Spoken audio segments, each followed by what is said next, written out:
이 가짜 사나이가 피지컬 갤러리라는 유튜버 채널이랑 그리고 무사트라는 PMC 민간 군사 업체가 이제 함께 만들었는데요.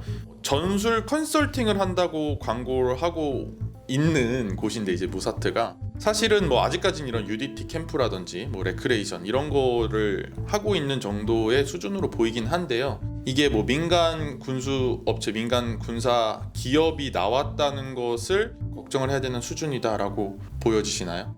사실 민간 군사 기업인 PMC는 굉장히 많은 여러 측면의 여러 의미의 활약을 이미 하고 있어요. 한국에서는 생소한 개념이지만 하는 일들이 되게 다양해요. 뭐 예를 들면 전술 전략을 컨설팅해주는, 한국군이 아랍에미리트에 군사 컨설팅 하잖아요. 그런 역할을 하기도 하고, 아니면은 전투는 군인이 하지만 군인들이 전투를 하기에 필요한 것들 있잖아요. 밥을 하고 청소를 하고, 혹은 군인들의 막사를 지키고 보안을 쓰고 경비를 쓰고 군대를 이송해주고, 혹은 다리가 없는 곳에 다리를 놔주고, 이런 모든 전쟁에서 일어나는 모든 일을 하기도 하고, 또 어떨 때는 실제 전투에 투입이 되기도 합니다. 비윤리적인 작전은 정규군이 수행할 수가 없고, 대부분의 국가에서는 의회의 승인을 받아야 군사작전을 할 수 있잖아요.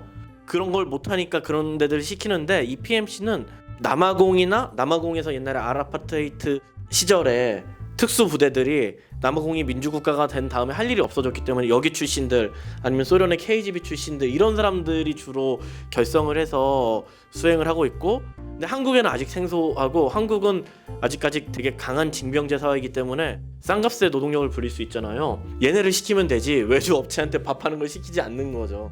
한국에서는 그래서 익숙하지 않았는데, 이번에 무사트가 자기들이 PMC라고 스스로를 얘기를 했는데, 인터넷에서 반응들을 보면은 약간 무시당하는, 얘네는 우리는 군사 컨설팅하고 작전도 수행한다 이러는데 한국은 총기 소지가 금지되어 있는 국가잖아요. 작전 수행을 뭘로 할 거야? 그러니까 만약에 진짜 어느 나라 가서 그런 작전 수행했다 이러면 윤리적인 도덕적인 문제 이전에 한국에서 불법을 저지른 게 된 거기 때문에, 그래서 아마 컨설팅이라고 하는 것도 뭐 예멘에 가서 그런 분쟁 지역에서 컨설팅하는 게 아니라 엔터테인 산업에 진짜 사나이를 만든다 그러면 거기에 컨설팅을 해주는, 예를 들어서 누가 병역 거부 영화를 만든다 그러면 전쟁검사에 컨설팅 해주잖아요. 그런 식, 혹은 일반인을 대상으로 하는 회병대 캠프처럼 UDT 캠프 이런 정도 수준이라고 생각을 하고, 그래서 세계에서 지금 활약하고 있는 문제가 되는 PMC, 그런 우려는 저는 안 해도 된다고 생각을 해요. 군인들도 하지 못하는 뭐 비윤리적인 군사 작전을 한다던가 이런 PMC가 나오기는 좀 어렵다라는 말씀 해주셨는데, 그럼 뭐 용병을 운영하는 회사를 만든다든지 아니면 거기에 전술 작전을 알려준다든지 그런 일은 할 수 있을까요? 예를 들어 노조 파괴를 한다든지. 네. 실제로 몇 년 전에 유성기업이라고 되게 중소기업인데 금속노조 소속의 노조가 굉장히 탄탄한 데였어요. 근데 거기에 파업을 망가뜨리기 위해서 투입된 업체가 컨택터스라는 업체가 있는데, 그 사람들이 사용했던 도구나 이런 것들이 거의 준군사 장비였습니다. 거의 장갑차와 다를 바 없는 시위 진압 차량. 민간 업체들이 어떻게 이런 살상력이 강한 무기들을 가지고 있어? 총만 안 들었을 뿐이지. 컨택터스가 유성기업뿐만이 아니라 그런 노조들 집회나 혹은 파업을 파괴하고 이런데 활약을 굉장히 많이 했었거든요. 저는 그런 식으로 발전할 수는 있다고 봐요. 군사화된 치안이나 아니면 군사화된 어떤 대응을 공권력 대신해서 하는 이런 식의 경비 보안 업체들이 사실상 준 PMC처럼 될 가능성은 농후하고, 실제 그런 사례들도 있었고. 그런 장갑차를 만드는 거는 되나요? 법적으로? 그게 법적으로 만들면 안 된다라고 돼 있지는 않고, 다만 이제 그런 것들은 할 수 있겠죠. 법적으로 그걸 사용하는 데 있어서 어떤 식으로 규제를 해야 되고 국가가 통제를 하고 이런 거는 할 수는 있겠죠. 그걸 만드는 사람들은 자신들한테 책임이 있다고 생각하지 않아요. 왜 그렇게도 말하잖아요. 칼로 누가 살인을 저질렀으면 칼 만든 회사한테 니네 뭐라 할 거냐, 뭐 이런 댓글. 쌍둥이 칼, 쌍둥이 칼. 그런 댓글도 많이 달리는데, 칼은 사실 요리하거나 뭐 그런 가정에서 쓰는 목적으로 만든 거지만, 무기라고 칭하는 것들은 사실 살상을 하기 위해서 혹은 사람을 해치기 위해서 만드는 거잖아요. 그래서 완전 책임의 소지가 다른 것 같아요.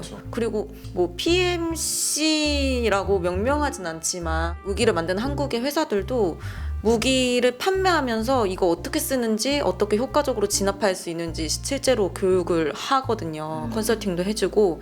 그래서 이번에 태국에서 쓰였던 물대포가 지노 모터스라는 한국의 회사인데 그 회사 홈페이지에 들어가 보면 자기네들이 어디에다가 물대포를 팔았으며 팔면서 어떤 트레이닝을 제공을 했는지 이런 것도 되게 자세히 나와 있더라고요. 그런 면에서는 그런 업체들도 PMC 역할을 하고 있네요. 이런 것이 굉장히 쉽게 반응을 얻고 한 번에 큰 인기를 병합할 수 있고 이렇게 사회적 이슈가 한 번에 될 수 있는 것도 이것이 남성적이다 또 남자답게 라는 이야기들을 너무 일상적으로 듣고 육체적인 것이든 정서적인 것이든 이런 걸 표현을 못하게 하고 참게끔 하고 이런 것들이 그냥 문제 없이 들리는 사회이기 때문에 이런 것들이 너무 쉽게 그냥 사람들한테 녹아 들어가고 문제적이다라고 바라보지 못하게끔 하는 사회 속에서도 찾아볼 수 있을 것 같아요. 군대에서는 혹은 군사주의 문화에서는 세계관이 제가 보기 이분법이거든요. 적 아니면 아군, 우리 편 아니면 나쁜 편, 지키는 사람, 지킴 받는 사람. 여성을 바라보는 시각도 그런 것 같아요. 우리가 지켜줘야 될 여성 혹은 정복해야 될 여성. 정복해야 될 여성은 적국의 여성일 수도 있고 아니면 많은 군부대 근처에 성매매 밀집 지역이 있잖아요. 그런 식으로 강간 문화가 너무 익숙하게 되는 게 군사주의가 작동하는 시스템 안에서이고 개인의 차이는 있을 수 있지만 그 안에 속해 있는 구성원들이 그 강간 문화의 영향을 받을 수밖에 없다고 생각을 해요. 이근이나 로건 이런 사람들이 만약에 그런 문화가 아닌 곳에서 있었다고 해도 뭐 나쁜 사람일 수도 있겠죠. 그래도 근데 그런 영향을 저는 무시할 수 없다고 생각하고 물론 개인의 일탈일 수 있지만 그 개인의 일탈을 가능하게 하는 구조를 우리는 봐야 되지 않을까 이런 생각을 합니다.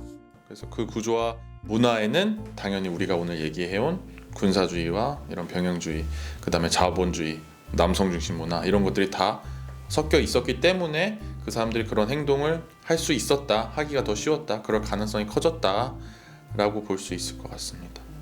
그래서 그 말씀을 더해서 안보라는 영역이 실제로 이제 남성들에 의해서 더 많이 좌지우지되고 있고 결정권자도 거기에 다 있다 보니까 그 목소리를 더 강하게 만들어주는 것이 국가 안보가 최우선위에 있다라는 국가의 메시지가 지속적으로 발신되기 때문인 것 같아요. 왜냐하면 이 안보라는 거는 그것이 없으면 곧 종말이라는 메시지가 항상 있는 것이니까 특히나 이제 결정권이 있는 남성에 의해서 좌지우지되어야 하는 것이기 때문에 소수의 이제 정상성을 가진 남성이 아닌 사람의 시각, 목소리가 더 많이 들려져야 한다는 점에서 페미니즘의 시각이나 목소리 관점이 더더욱 필요하다고 생각 들어요. 여성이 군대에 대해서 이야기를 하려고 할 때 거기에 대한 제재가 사회적으로 되게 강력한 거를 많이 느끼는 것 같아요. 이 안보의 문제에서 여성을 배제시키는 게 여성은 그냥 보호받아야 될 존재고 여기에 대해서 적극적으로 개입할 수 있는 권리가 없다 혹은 그걸 국가가 적극적으로 박탈시키는 거 아닌가라는 생각이 많이 들었었습니다. 유독 이 군사안보 영역에서 참여자분들 또는 학생들이든 선생님이든 어떤 분들이든 말하기 시작할 때 항상 붙는 사족이 있는데 제가 군대를 다녀오지 않아서 잘 모르지만 이게 근데 어떤 특정 그룹만의 경향성이 아니라 전국 어디를 가든 특히 젠더적으로 여성 구성이 더 많은 집단에서는 많이 관찰되는 경향 같아서 아니 우리 북한 안 살아봤어도 북한 인권 얘기하고 맞아요. 왜 말 못해? 다른 분야는 되게 경험 잘 말해주시고 병역 거부도 안 해본 사람들이 병역 거부 얘기하잖아. 왜 말 못해? 저는 이 페미니즘이 그래서 여성들에게만 해방을 주고 인권 향상을 가져오는 것이 아니라 남성들에게도 훨씬 더 많은 세상, 다양한 세상, 또 나답게 살 수 있는 가능성들을 열어주는 것이 페미니즘이라고 생각하고 모든 사람에게 성별 상관없이 정말 필요한 사고 방식이고 인식의 방식이고 또 질문, 대화의 방법이다라는 생각들을 하게 됩니다. 네, 즐겁고 유익하게 재밌게 보셨다면 좋아요랑 구독하기 눌러주시면 좋겠습니다. 감사합니다.